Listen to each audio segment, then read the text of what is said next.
ஒரு சிறிய கிராமத்தில் கீர்த்தீஷ் என்ற சின்ன பையன் இருந்தான். அவன் நல்ல மனசுக்காரன், ஆனால் கதை எழுத தெரியாது. ஒரு நாள் ஆசிரியர் சொன்னார், நாளைக்கு எல்லாரும் ஒரு கதை எழுதி கொண்டு வரணும். கீர்த்தீஷ் கவலையுடன் வீட்டிற்கு போனான்.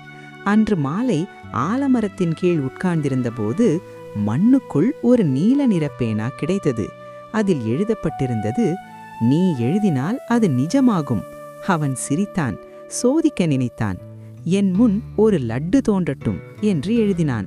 அடடா, அவன் முன் உண்மையிலேயே ஒரு பெரிய லட்டு தோன்றியது.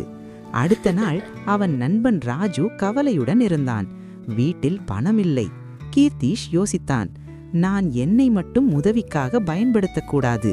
அவன் எழுதினான், ராஜுவின் குடும்பத்திற்கு உதவி கிடைக்கட்டும். அடுத்த நாளே ராஜுவின் அப்பாவுக்கு வேலை கிடைத்தது. அப்போது கீர்த்தீஷ் புரிந்து கொண்டான், உண்மையான மந்திரம் பேனாவில் இல்லை, நல்ல மனசில்தான் இருக்கிறது. நல்ல மனசு இருந்தால் வாழ்க்கையே மந்திரம்.